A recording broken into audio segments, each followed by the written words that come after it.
어서 오십시오, 교수님. 먼저 소개 부탁드리겠습니다. 연세대학교 경제학과의 한승구입니다.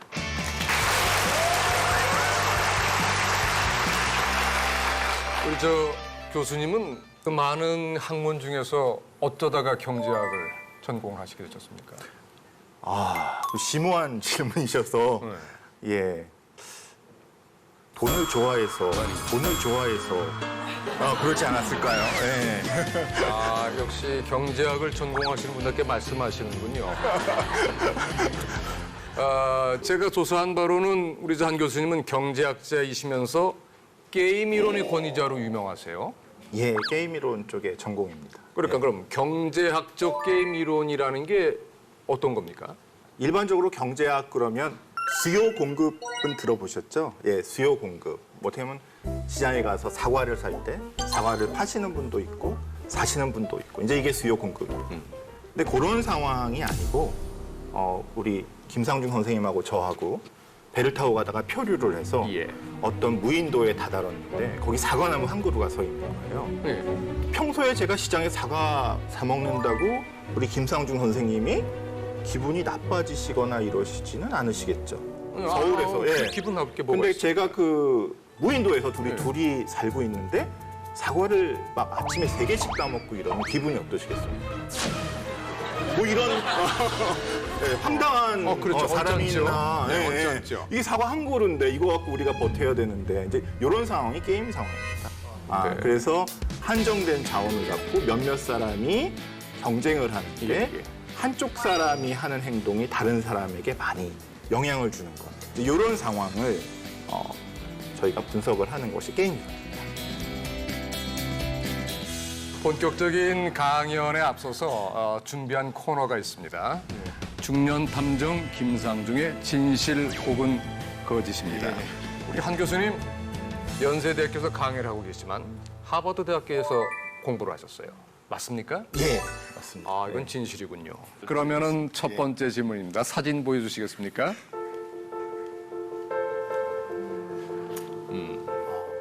이게 새벽 4시 공부를 불태우고 있는 하버드 대학생들의 모습입니다. 진실입니까? 거짓입니까? 거짓입니다. 거짓입니다. 거짓입니까 이게? 예, 왜요? 일단 도서실이 훨씬 좁고요. 네. 예, 이렇게 다닥다닥 붙어 있지 않고요. 11시에 문을 닫습니다. 네. 도서실은 책을 찾아보는 역할이 크고요. 거기서 공부를 하는 경우는 많지 않고 책을 빌려서 방에서 하는 경우가 많은 것 같습니다. 하버드 대생들이 밤을 새워 도서관에서 공부하는 이 모습은 거짓이다. 거짓입니다. 알겠습니다. 두 번째 진실 혹은 거짓입니다. 내가 헛되이 보낸 오늘은 어제 죽은이가 갈망하던 내일이다. 이게 하버드 대학교 도서관의 30계명이라고 하는데 이게 가장 유명한 말이라고 하네요. 거짓이라고 생각합니다. 저는 들어본 적이 없어요. 이게 월스트리트 저널에서 하버드에 대한 거짓말 중에 하나라고 보도가 나간 적이 있다고 들었고요. 또 하나는 이제 큰 오해가 하버드생들은 사람들이 보기에 이런 얘기 해도 좀 밥맛이 없다. 이런 인상이 있지 않겠습니까? 근데 이 정도까지는 아니고요. 그냥 티셔츠에 Lonely at the top. 정상에서 우린 너무 외롭다. 네. 1등은 외롭다. 뭐 이런 티셔츠 정도는 있고요. 네. 그런데 이제 뭐 이 정도까지 저희가 잘난 척을 하는데도 그러진 않습니다. 자, 세 번째입니다. 하버드의 대표 상징인 존 하버드 동상이 있는데 사실 이 존 하버드 동상이 아니라고 하는데 이 동상이 진실입니까? 왜 거짓입니까? 이렇게 안 좋은 것만 연구를 많이 하신 것 같은데요. 예. 하버드 동상에 관련된 3가지 오류가 있습니다. 예. 말씀하신 대로 이 동상이 보시면 되게 잘생겼죠? 예. 그 하버드라는 분이 어떻게 이렇게 잘생긴 분인가 저도 했는데 그게 아니고 하버드 동상을 만들 때 사진이 없어서 당시 학생 중에 제일 잘생긴 학생을 모델로 삼아서 만들었다. 예, 그래서 뭐 우연히 하버드라시는 그 분이 이렇게 생겼을 수도 있어요. 그리고 그 밑에 동상의 연도가 있는데 틀렸답니다. 그다음에 하버드가 하버드 대학의 설립자로 나와 있는데 사실은 설립자는 아니고 돈을 제일 많이 내신 분이었다. 뭐 이렇게 세 가지 오류가 있습니다. 다행히 세 가지밖에 없습니다. 네. 소문난 강의 특집 여러분 말고도 와주신 철수 영희분들이 계십니다. 소개를 좀 해드리겠습니다. 자신의 경제 점수를 매긴다면 어떻게 매기시겠습니까? 저는 한 7, 80점은 된다고 생각을 했어요. 근데 이제 제가 아침에 저희 남편한테 내 경제 점수가 어느 정도 될까? 이랬더니 너 빵점이야. 이러더라고요. 저는 나름 잘한다고 생각했는데 가장 가까이 있는 남편이 저보고 빵점이라고 하는 거 보니까 조금 수정이 필요할 것 같습니다. 네. 네네네. 저는 아무래도 직장 생활을 좀 오래 해서 네. 그 금융 상품 같은 것들을 이제 동료들이 많이 하거든요. 뭐 연금 저축이라든가 이런 것들을 굉장히 많이 하는데 회사를 나와서 제가 식구가 한 명 늘면서 그것을 고스란히 유지를 해야 되는데 유지할 능력이 없는 거예요. 그래서 하나하나 지금 이렇게 깨가다 보니까 경제 점수가 갈수록 좀 떨어지는 것 같아가지고 오늘 좀 현명한 지혜를 얻고 싶어서 왔습니다. 예. 현희 씨는 경제학 전공하셨죠? 네, 경제학과를 나왔어요. 그 나름대로 좀 경제에 대해서 좀 밝습니까? 굉장히 얇고 좀 넓게 아는 거는 많은 편인데 실천이 안 되는 타입이라서 저는 한 70점 정도 스스로에게 주면 될 것 같아요. 스스로에게 70점이면 남편은 몇 점이라고 얘기할까요? 묻지도 않았어요. 알겠습니다. 네. 저는 재테크할 만큼 돈은 아직은 못 번 것 같긴 한데 저도 남편이 있으면 좀 여쭤봤을 텐데 저도 그 경제학 점수를 제가 한 몇 점 정도 될까요? 매니저님한테 여쭤봤는데 제가 좀 충동 구매도 자주 하는 편이고 적금 들어놓으면 자주 깨트려가지고 저는 40점을 줬는데 너무 후하지 않니? 라고 해서 20점으로 시작을 해볼까 합니다. 오늘의 강연 주제는 어떤 겁니까? 우리가 경제 그러면 지금도 뭐 금융 이런 것만 생각하고 이자율 이렇게만 생각하는데 사실은 저희 주변의 소소한 것들이 다 경제적 원리에 의해서 벌어지고 있다. 그래서 일상생활에서 우리가 경제학적으로 사고할 수 있는 것들에 대해서 얘기해 보고자 합니다. 네, 여러분 한순구 교수님의 인생을 경제적으로 사는 법 강의 시작하겠습니다.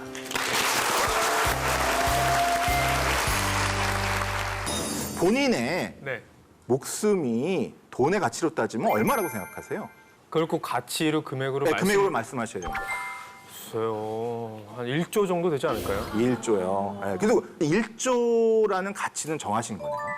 그러니까 제가 1조라고 그냥 툭 내뱉은 것은 돈으로 환산할 수 없을 만큼 돈으로 환산할 수 소중하다 없다. 이런 예. 생각이 드니까 그냥 예, 1조라고 예. 말씀을 그러니까 드렸습니다. 생명은 돈으로 환산할 수 없다라는 것에 대해서 많은 분들이 동의하실 겁니다. 근데 저희는 법정이나 이런 데서 요구가 들어오죠. 지금 어떤 분이 돌아가셨는데 여기 보상을 해줘야 하는데 이분의 목숨의 가치가 얼마인지 계산해달라. 근데 거기다 1조라고 그러면 대한민국의 아마 자동차 운전사들은 다 파산하실 거고, 예, 그다음에 보험회사도 다 파산하시겠죠. 그래서 이런 작업을 저희가 하기 때문에 저희가 욕을 많이 먹습니다. 근데 자기 목숨의 가치가 무한대라고 느끼지 않는 사람이 있을까요? 한번 같이 생각해 봅시다. 현장에서 건설 쪽에 근무하시는 거랑 사무실에서 컴퓨터 앞에서 일하시는 거랑 거기서 30년 동안 근무하신다고 그러면 근무하시다가 사고로 돌아가실 확률이 어느 쪽이 높을까요? 공사 현장이 다만 1%라도 높을 거예요. 왜냐면 여기 중장비가 왔다 갔다 하고 실제로 사고가 많이 납니다. 그러면 당연히 사무실 쪽으로 가셔야겠죠. 그런데 한 가지만 여쭤보겠습니다. 이쪽에 너무 사람이 안 와서 건설 현장에서는 앞으로 30년간 연봉 1억이 보장이 되고요. 이쪽에서는 한 2천만 원, 3천만 원. 그러다가 중간에 이제 회사 나가라 그러면 나갈 수도 있고. 네, 어느 쪽을 선택하실까요? 중장님. 아, 예. 당연히 예. 근데 한 가지 이상해요. 왜냐면 1% 사망 확률이 늘어나는데 그럼 목숨의 가치가 무한대면 무한대 곱하기 1%는 무한대죠. 그럼 무한대 돈을 줘도 건설 현장에 가면 안 돼요. 근데 지금 갑자기 7천만 원에 연 7천만 원에 자기 목숨을 지금 막 팔고 계신 거예요. 그러니까 이 말은 뭐냐면 쟤네들은 사람의 목숨을 돈으로 매긴다 이거 욕을 하시지만 저희가 보기엔 자기도 자기 목숨이 다 뭐 1조까지 안 갔고요. 생각해 보세요. 그냥 단순히 곱해봐도 위험한 일을 해서 1,000만 원 더 준다고 할 사람 많거든요. 그러면은 1%인데 1,000만 원 그러면 1,000만 원 곱하기 100이면 10억이에요. 예, 그래서 자기 목숨은 한 10억 정도 된다고 본인도 생각하는 것이 아닌가. 이렇게 경제학은 돈의 가치로 따져보자. 그래서 아름다운 학문은 처음에 아닌 것처럼 느껴지지만 우리 생활에는 아주 필요한 그런 학문이기도 하다라는 말씀을 좀 드리겠습니다. 또 하나는 이 사랑도 가족 관계도 돈하고 연결이 되지 않나라는 생각을 또 해볼 수밖에 없는 일이 있는데요. 혹시 연금 분할이라고 어려운 단어인데 들어보신 분 있으세요? 뭐와 관련됐냐면 제가 퇴직을 했는데 제 와이프하고 저하고 연금을 어느 비율로 받느냐라는 것과 관련된 문제예요. 근데 뭐 같은 집에서 사는데 비율이 필요가 있을까요? 없어요. 그럼 이 비율이 언제 필요해질까요? 죽었을 때? 이혼했을 때? 젊으신 분들이 벌써 이혼을 생각하고 계시네요. 예. 근데 원래는 모든 국가에서 제가 연금을 받는데 제가 제 와이프랑 나중에 한 70 먹어서 이혼을 했다. 그 연금은 저한테만 오고요. 와이프는 그냥 위자료 갖고 갑니다. 지금은 어떤가요? 예, 50대 50으로 나눠야 됩니다. 연금도요? 일본에서 2007년도에 연금 분할이 제도화됐습니다. 맞아요. 그래서 2007년도 이후에 남편이 연금을 타는데 이혼을 하면 연금의 50%를 가져갑니다. 황혼 이혼이 늘까요, 줄까요? 늘죠. 아니, 사랑하는 사이에 지금 그까지 돈 몇 푼 때문에 어떻게 생각하십니까? 이게 영향을 줄까요? 사랑하면 안 줄 것 같은데요. 그 영향 안 받을 것 같아요. 연금을 차라리 포기하고 그냥 네, 산다. 같이 산다. 여기에 대한 그래프를 하나. 요 그래프인데요. 황혼 이혼 이렇게 상승을 합니다. 일본에서입니다. 한 가지 이상한 거는 상승하다가 움푹 들어갔다가 상승했어요. 자, 제가 몇 년도에 연금 분할이 시작됐다고요? 2007년도에 시작됐는데 2007년부터 늘어난 건 맞는데 왜 여기 들어갔을까요? 연금 분할을 2007년도부터 시작하기로 결의된 게 2003년, 4년입니다. 참았어. 아니, 어떻게 너무 금방 이해를 하시는 네, 그래서 하려다가 연금 분할?